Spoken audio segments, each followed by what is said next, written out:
Juízes capítulo 7, nós vamos ler do verso 1 ao 8. Diz assim a palavra de Deus: Então Jerubaal, que é Gideão, e todo o povo que estava com ele, levantaram-se de madrugada e acamparam junto à fonte de Herode. O acampamento dos midianitas estava ao norte, no vale, perto do monte Moré. O Senhor disse a Gideão: O povo que está contigo é grande demais para eu entregar os midianitas em suas mãos, para que Israel não se glorie contra mim, dizendo: Foi minha própria mão que me livrou. Vai e anuncia o seguinte ao povo: Quem for covarde e medroso, volte e retire-se do monte Gileade. Então 22.000 se retiraram e 10.000 ficaram. O Senhor disse também a Gideão: Ainda são muitos. Faze-os descer à beira da água, e ali separarei os que ficarem contigo, os que ficarão contigo. E se eu disser, este irá contigo, ele irá. Mas se eu disser, este não irá contigo, ele não irá. Gideão fez descer o povo à beira da água. Então o Senhor lhe disse: Todo aquele que lamber as águas com a língua, como faz o cão, tu separarás de um lado. E todo aquele que se ajoelhar para beber, colocarás do outro. Os que lamberam a água, levando a mão à boca, foram 300 homens, mas todo o resto do povo se ajoelhou para beber. Então o Senhor disse a Gideão: Eu vos livrarei, entregarei os midianitas nas tuas mãos com estes 300 homens que lamberam a água, mas quanto ao resto do povo, volte cada um ao seu lugar. Gideão enviou todos os outros homens de Israel para suas tendas, mas reteve os 300, que ficaram com as provisões e as trombetas do povo. O acampamento dos midianitas estava abaixo deles no vale. Senhor, nós te louvamos pela tua palavra. Fala com a tua igreja nesta noite, que Cristo seja exaltado e que haja salvação em nosso meio, em nome de Jesus. Amém. Você já se imaginou sendo convocado para uma guerra? O nosso país não tem o hábito de ir para a guerra, não é muito comum. Se você morasse nos Estados Unidos, você saberia o que é ser convocado para uma guerra, algo que é muito comum naquele país. Agora, se você fosse convocado, qual seria o procedimento, o processo, até o momento de você estar de fato no campo de batalha? Entre a convocação e você estar ali no campo de batalha, guerreando, qual seria o processo? De forma bem resumida, primeiro você seria convocado. Você vai receber uma carta na sua casa, sendo chamado para a guerra. E aí você, em segundo lugar, vai passar por um treinamento. Você vai aprender a usar uma arma, você vai aprender a lutar, você vai aprender a resistir em situações difíceis, em lugares extremos. E só em terceiro lugar, você de fato irá para a batalha. No reino de Deus não é diferente. Deus nos convoca, Ele nos chama, depois Ele nos treina. E esse treinamento nós chamamos de discipulado, ele leva a vida toda. E depois Ele nos envia para a batalha. O treinamento e a batalha acontecem de forma quase que simultânea. Então, o que nós vamos ver nesta noite é isso. Deus convoca o seu povo para a guerra.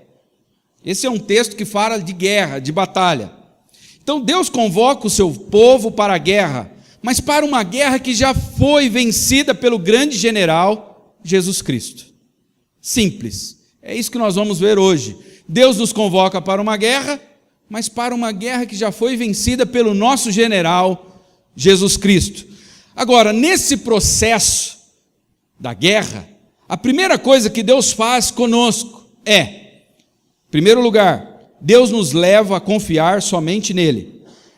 Então, Deus nos leva a confiar somente nele. Só para vocês terem uma ideia do que está acontecendo aqui nesse texto. O povo de Israel está sofrendo na mão de um outro povo, os midianitas. E o povo de Israel já estava sofrendo por 7 anos. Juízes capítulo 6, verso 1 diz: De novo, os israelitas fizeram o que o Senhor reprova, e durante 7 anos ele os entregou nas mãos dos midianitas. Então esse povo está sofrendo, mas por causa da desobediência. O povo de Deus desobedeceu a Deus, e Deus manda os midianitas então para tratar do povo de Deus. E eles estão sofrendo. Os midianitas, diz o texto do capítulo 6, que eles vinham como gafanhotos. Diz que eles destruíam tudo, toda a plantação, os animais, tanto que o povo de Deus estava escondido em cavernas. Eles tiveram que sair até mesmo de suas casas. E aí, num momento como esse, Deus convoca um homem chamado Gideão. E Deus convoca Gideão para liderar o povo nesta guerra. Juízes capítulo 6, verso 11. Então o anjo do Senhor veio e sentou-se sobre a grande árvore de Ofra, que pertencia ao abiesrita Joás. Gideão, filho de Joás, estava malhando trigo num tanque de prensar uvas, para escondê-lo dos midianitas. A coisa estava tão feia que Gideão estava malhando trigo no lagar, um lugar que era usado para fazer vinho, para prensar uvas. Não era um lugar apropriado para malhar o trigo. O trigo ele era malhado na eira. Então, mas ele está escondido ali, e o Senhor aparece para ele, verso 14 do capítulo 6. O Senhor se voltou para ele e disse: com a força que você tem, Gideão, vá libertar Israel das mãos de Midian. Não sou eu quem o está enviando? O que nós percebemos? Deus está convocando Gideão para uma guerra. E não só convocando ele para a guerra, mas convocando ele para ser o líder desta guerra. Contra um povo numeroso. Diz que eles eram como gafanhotos. E antes de ir para a guerra, Deus vai treinar Gideão. Lembra? Primeiro você é convocado, depois você é treinado. E o que Deus faz com Gideão? Como nós vimos, em primeiro lugar, Deus nos leva a confiar nele. Primeiro lugar, Daniel, Deus nos leva a confiar nele. Essa é a primeira coisa que Deus faz conosco, quando Ele nos alista para a batalha. Esse é o treinamento de Deus. Deus te convoca, então Ele vai te ensinar a você confiar nele. Ele fez isso com Abraão, Ele fez isso com todos os homens e mulheres da Bíblia. O verso 2 diz: o Senhor disse a Gideão: o povo que está contigo é grande, demais para eu entregar os midianitas em suas mãos, para que Israel não se glorie contra mim, dizendo: foi minha própria mão que me livrou. Deus está treinando Gideão e ele olha para o exército de Gideão e ele diz: o seu exército é muito grande. Gideão estava com 32 mil homens. E os midianitas? Mais de 100 mil. E Deus diz: olha, você está com muita gente. E aí Deus fala o seguinte para Gideão: Gideão, manda os covardes embora. Quem está com medo pode ir para casa. Sabe quantos foram embora? 22 mil. 22 mil homens foram embora, estavam com medo. Sobraram 10 mil. E aí Deus faz uma segunda seleção no verso 5. Gideão fez descer o povo à beira da água. Então o Senhor lhe disse: todo aquele que lamber as águas com a língua, como faz o cão, tu separarás de um lado, e todo aquele que se ajoelhar para beber, colocarás do outro. É um teste estranho. Quem for beber água e beber água igual um cão, lambendo a água, põe de um lado. E aquele que se ajoelhar e pegar a água como uma concha, assim, fazendo com a mão uma concha, esse você põe do outro lado. Esse teste, várias pessoas já fizeram várias conjecturas. Quem tomou a água igual um cão era uma pessoa mais vigilante. Mas aqui Deus não está reprovando. Ele está simplesmente diminuindo o exército de Gideão. Deus está dizendo que quem se ajoelhou estava errado. O propósito de Deus é que Gideão não se glorie. É isso que ele falou lá no verso 2. O exército que você tem é muito grande, e eu não quero que depois que vocês vencerem a batalha, vocês digam: a gente venceu por causa do nosso exército. Essa é a ideia. Mas daí, nesse segundo teste, irmãos, tinha sobrado 10 mil, lembra? Agora 9.900 vão embora para casa. Gideão fica com 300 homens para enfrentar um exército com mais de 100 mil homens. Você já se imaginou fazendo parte deste exército? Esse tipo de estratégia não existe em nenhum manual de guerra. Não, o exército está muito grande, nós vamos diminuir o exército. Quanto maior, melhor.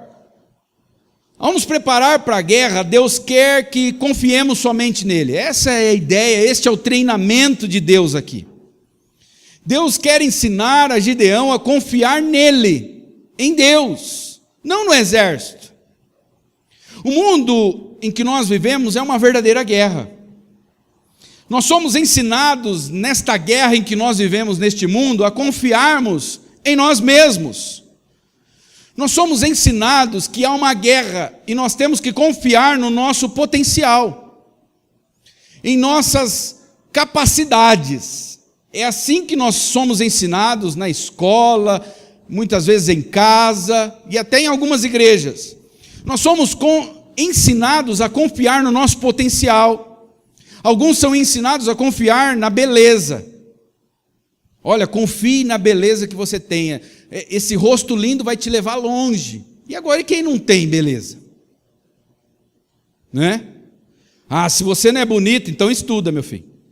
Estuda, porque você precisa ter... você não é tão bonito, então as portas não vão se abrir tão fácil assim. Então você precisa estudar.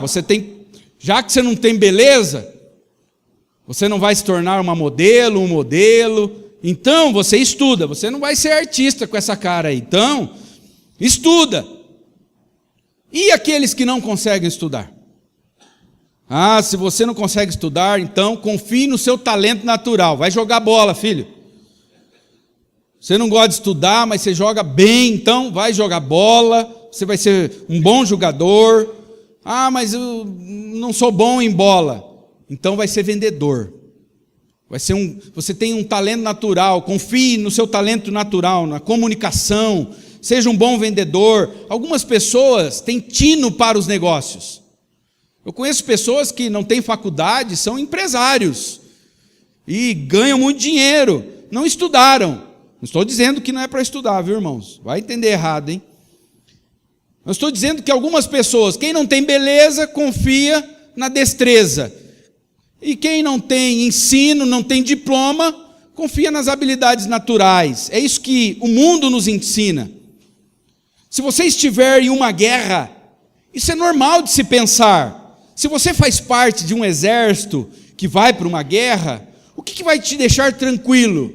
O que vai te deixar tranquilo é saber que o seu exército foi bem treinado. Que o seu exército tem uma boa tecnologia. Imagine que você foi convocado para a guerra, e aí o que vai te dar confiança? Saber que o seu exército é um exército bem preparado, tem bons treinadores e tem tecnologia, tem mísseis, tem tanques de guerra sofisticados, tem aqueles radares que detectam os inimigos.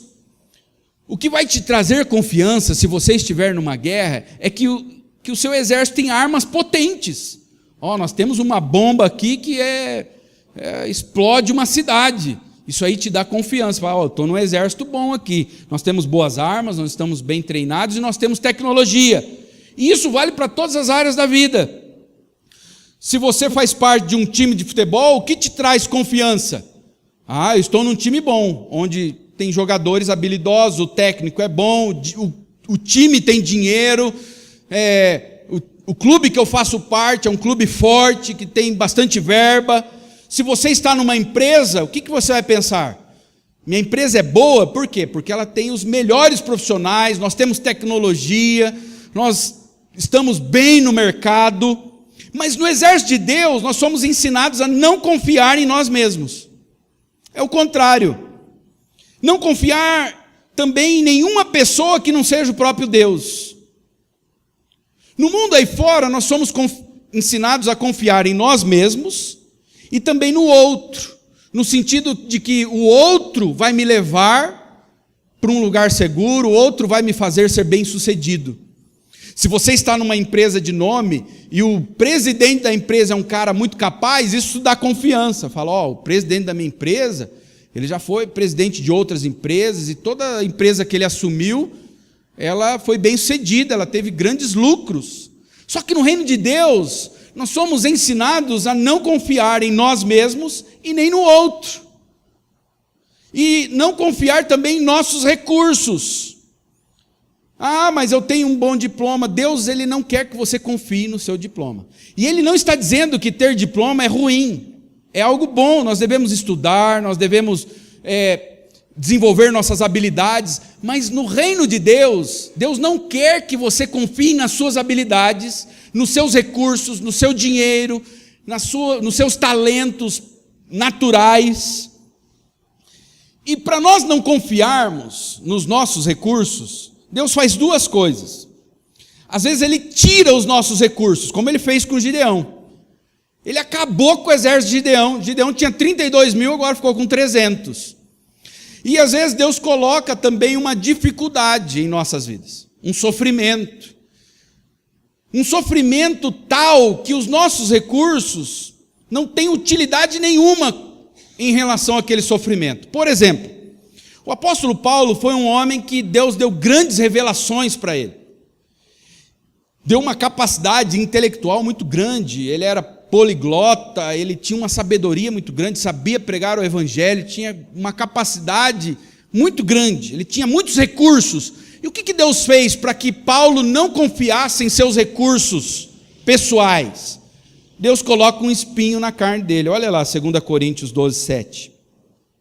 E para que não me exaltasse pela excelência das revelações, foi-me dado um espinho na carne, a saber, um mensageiro de Satanás para me esbofetear, a fim de não me exaltar. Então Deus, Ele tem duas maneiras de fazer com que nós não confiemos em nós mesmos. Ele tira algumas vezes os nossos recursos. A pessoa tinha dinheiro, tinha posição, ele vai lá e arranca tudo. Fala, agora você vai aprender, você vai para o deserto, você vai aprender a comer na minha mão. E às vezes Ele coloca um sofrimento em nossas vidas, que mesmo que você tenha recursos, esses recursos são inúteis diante do sofrimento, que é o caso do apóstolo Paulo.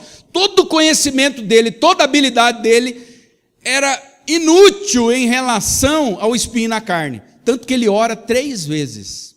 Deus, tira o espinho, tira o espinho, tira o espinho. Deus fala, não, a minha graça te basta. Não vou tirar.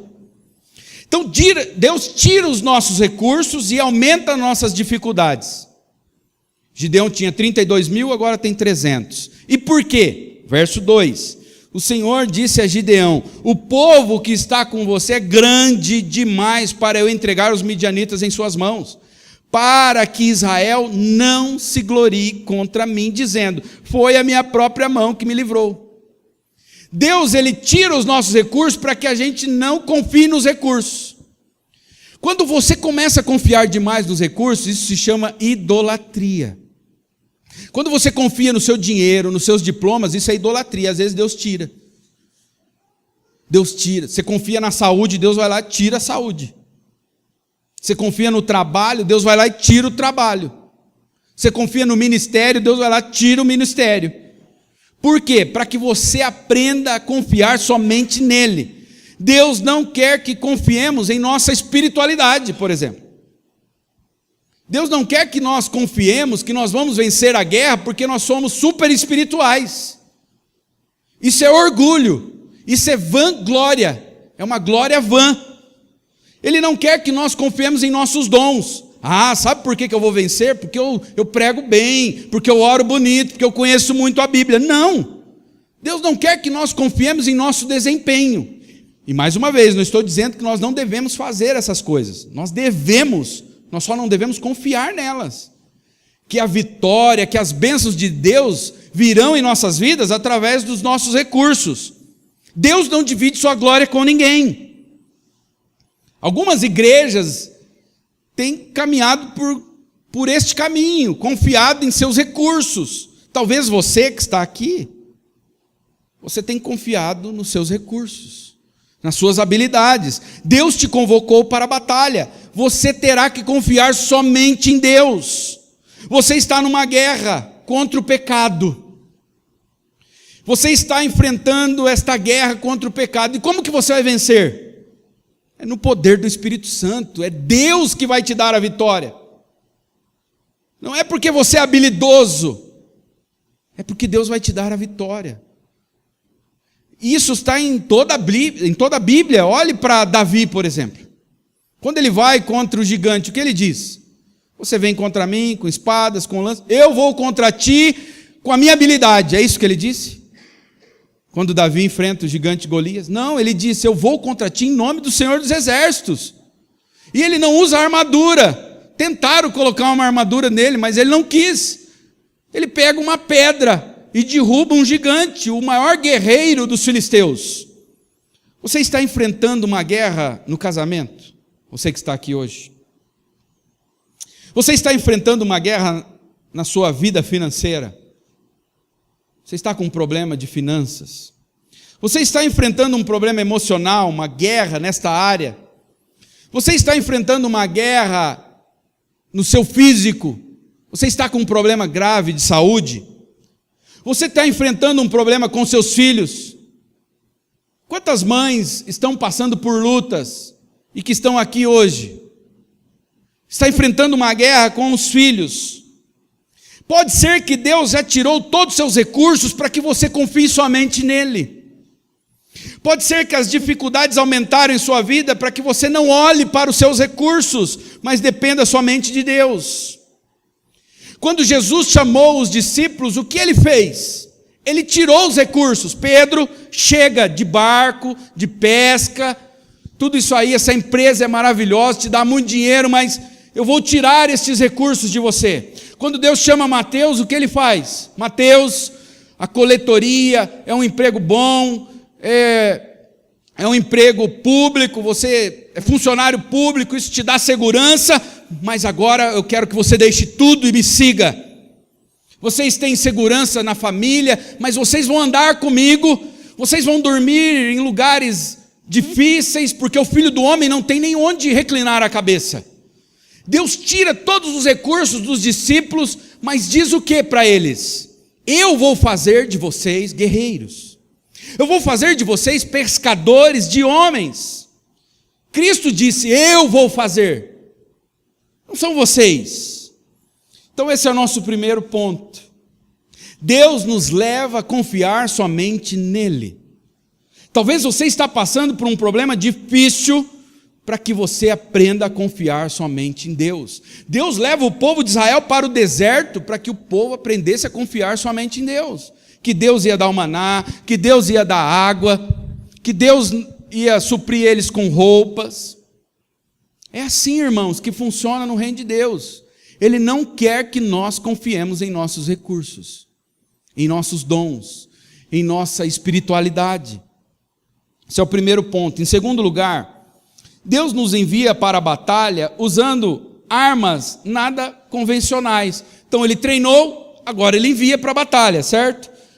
Acompanhe comigo na sua Bíblia. Juízes 7, do 16 ao 25. Então dividiu os 300 homens. Bom, sobrou só os 300, é com os 300 que você vai, Gideão. Do verso 16 em diante, do capítulo 7. Então dividiu os 300 homens em 3 companhias, pôs trombetas e jarros com tochas acesas nas mãos de cada um deles.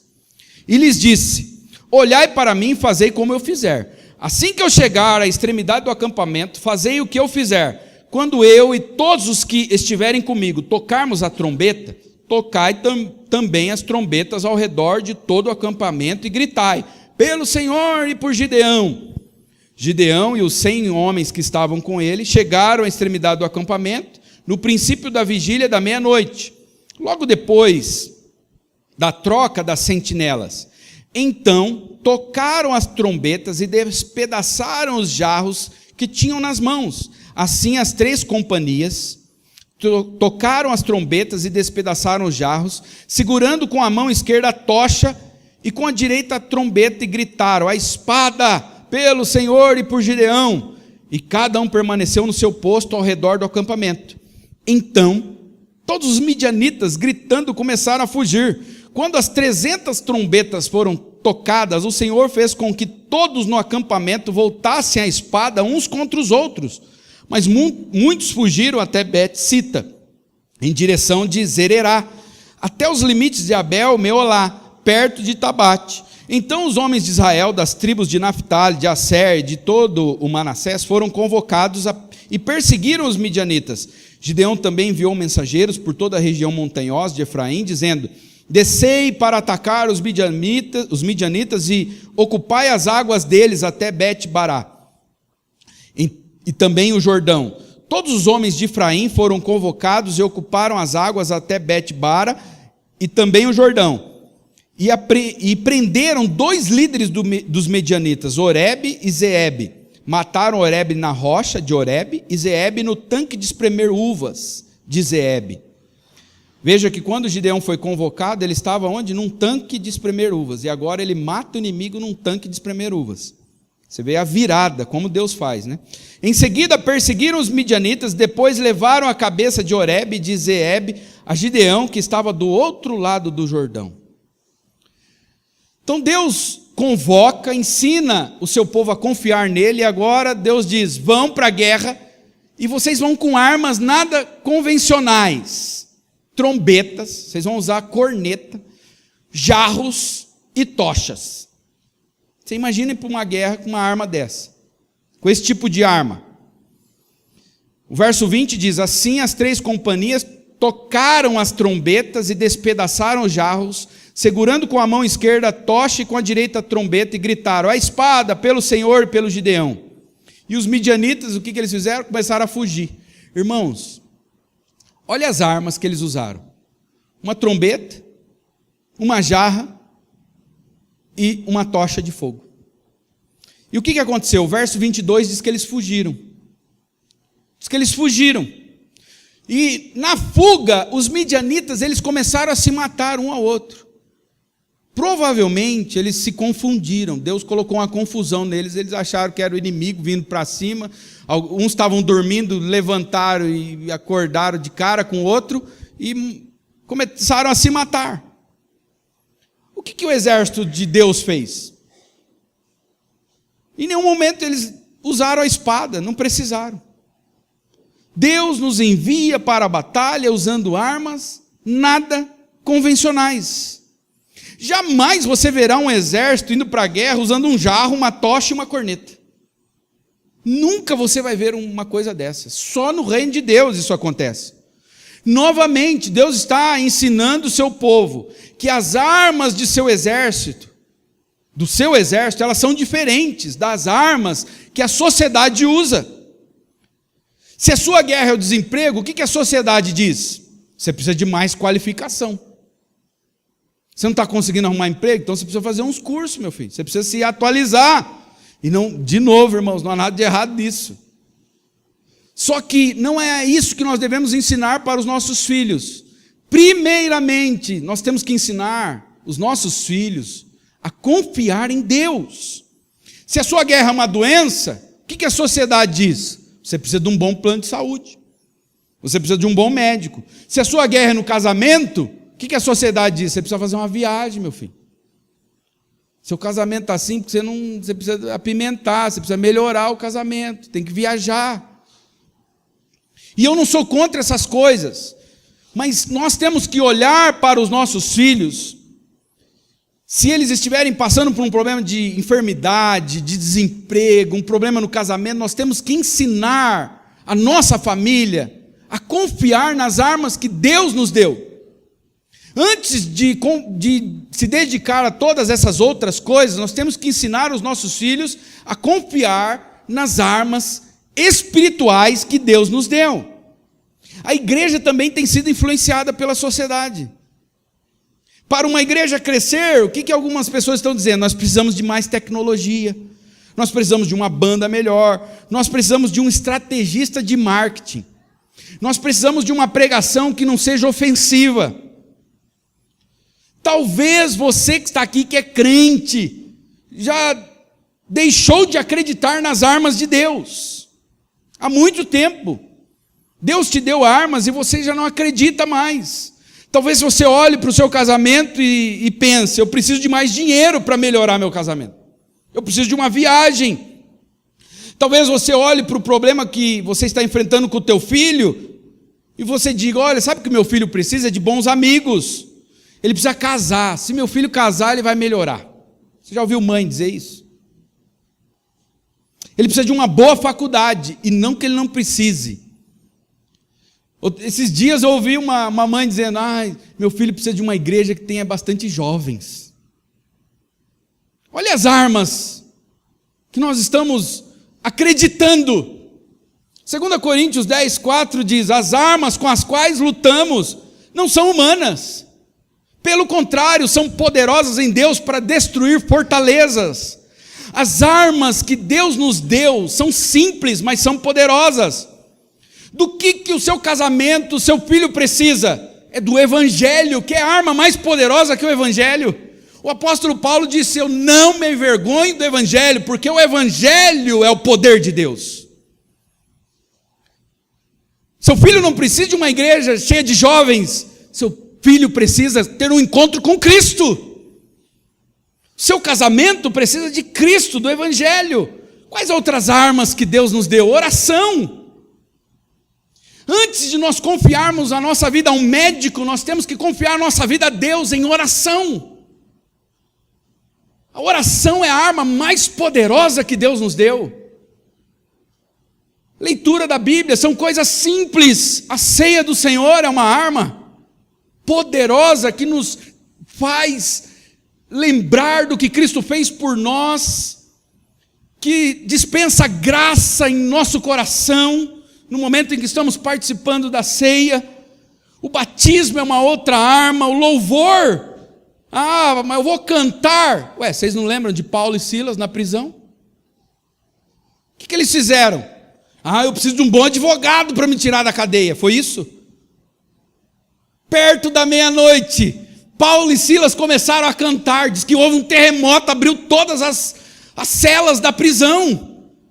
Irmãos, nós estamos deixando de acreditar nas armas espirituais que Deus nos deu. Estamos acreditando mais em terapeuta, mais em médico, em dinheiro, em faculdade. Tudo isso é muito bom. E é importante que seu filho tenha um bom plano de saúde, você tenha um bom plano de saúde. Mas você precisa confiar nas armas simples. E muitas vezes nada convencionais, comparadas às armas da nossa sociedade. O que é uma tocha? O que é um jarro? O que é uma corneta? Você vai para a guerra com a corneta? Mas é assim que Deus faz. Ele te deu a oração. Ele te deu o Evangelho. Ele te deu a Bíblia, a comunhão. Sabe o que você precisa? De comunhão com a igreja. O que vai dar força para a tua vida espiritual não é ficar em casa assistindo Netflix. É vir para o culto. É levar a sua família ao culto. Sua família está desestruturada, seu casamento não vai bem, venha para o culto. Essa é a arma que Deus deu. Humanamente falando, essas armas são absurdas, mas são armas espirituais e poderosas. Deus, em primeiro lugar, nos leva a confiar somente nele. Depois ele nos envia para a batalha, usando armas nada convencionais. Em terceiro lugar, Deus revela que nossa guerra já foi vencida antes de guerrearmos. Ele ensina você a confiar nele, ele te envia para a guerra, mas para uma guerra que já foi vencida. Já pensou você participar de uma guerra que ela já foi vencida? Você não vai ter que guerrear. Essa guerra já acabou. Cristo já derrotou os seus inimigos. Veja comigo Juízes do 9 ao 15. Naquela mesma noite, o Senhor disse a Gideão: levanta-te e desce ao acampamento. O que ele disse? Pois eu entregarei nas tuas mãos. Eu vou entregar os midianitas nas tuas mãos. Mas se tem medo de descer, leva contigo seu servo Purá ao acampamento e ouve o que dizem. Gideão, de madrugada você vai lá no acampamento dos midianitas.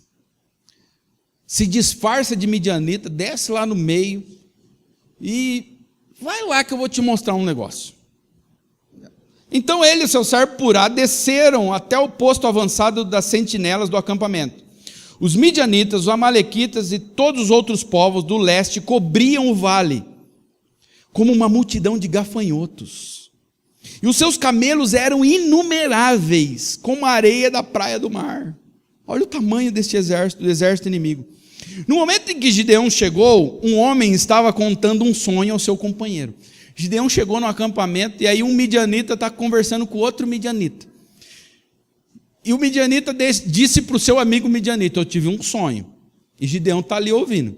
Eu tive um sonho em que um pão de cevada vinha rolando sobre o acampamento dos midianitas. E quando chegou a uma tenda, bateu nela e a derrubou. A tenda virou de cima para baixo e ficou estendida por terra. Quando seu companheiro ouviu isso, respondeu: isso não é outra coisa senão a espada de Gideão, filho de Joás, o israelita? Deus entregou nas mãos dele os midianitas e todo este acampamento. Quando Gideão ouviu o sonho contado e a sua interpretação, adorou a Deus. Pronto, acabou a guerra. Eu estou indo para uma guerra que já acabou. Em seguida voltou ao acampamento de Israel e disse: levantai-vos, porque o Senhor entregou o acampamento dos midianitas nas vossas mãos. Irmãos, o que Deus está fazendo aqui? Gideão foi ao acampamento dos midianitas à noite. O que ele viu lá? O verso 13 tem algo aqui fenomenal. No momento em que Gideão chegou, um homem estava contando um sonho ao seu companheiro. Eu tive um sonho que um pão de cevada vinha rolando sobre o acampamento dos midianitas. E quando chegou a uma tenda, bateu nela e o derrubou. E a tenda virou de cima para baixo e ficou estendida por terra. E qual foi o resultado quando Gideão ouviu esse sonho? O verso 15 diz que ele adorou. Quando Gideão ouviu o sonho contado, a sua interpretação, ele adorou a Deus. Falou: pronto, o Senhor entregou em nossas mãos. Irmãos, Deus nos convoca para a guerra. Deus nos treina, nos ensina a confiar somente nele. Deus nos envia para a batalha com armas nada convencionais. Mas o que dá segurança para Gideão ir para a guerra com o seu povo? Foi que Deus mostrou para ele que essa guerra já tinha acabado, os inimigos já tinham sido derrotados. Nós temos uma luta enorme, irmãos, contra o pecado. Ou só eu que tenho? Nós temos uma luta enorme contra o diabo, contra a carne e contra o mundo. Mas qual é a mensagem de Deus para nós? Vão para a batalha, mas confiem em mim. Usem as armas que eu lhes dei. A vitória já é certa. Essa guerra já foi vencida. Gideão viu Deus enviando um pão de cevada. Você já viu um exército ficar com medo de um pão? Esse texto é fenomenal. Eles vencem com jarro, com tocha, com corneta. O exército inimigo tem medo de um pão que vem rolando. Não tenho medo. É isso que Gideão ele ouviu. Não tenho medo. Deus enviou um pão de cevada, mas pão não é arma de guerra. Ninguém tem medo de um pão, a não ser quem está fazendo regime, né? Mas ninguém tem medo de um pão. Mas existe um pão que não é um pão qualquer. Vocês já se ligaram no que esse texto está nos mostrando? O pão que Gideão viu, séculos depois, este pão veio ao mundo. E este pão é perigoso, é a maior arma que este mundo já viu. Este pão destruiu a morte, o pecado e o diabo. Este pão não é só perigoso, ele é vida. João 6,51, Jesus disse: eu sou o pão vivo que desceu do céu. Se alguém comer deste pão, viverá para sempre. Este pão é a minha carne, que eu darei pela vida do mundo. Este é o pão. Este é o pão que destruiu os nossos inimigos. E a Bíblia diz que quem comer deste pão nunca mais terá fome. Quem comer deste pão terá vida, e vida eterna. Mas este pão, ele é perigoso.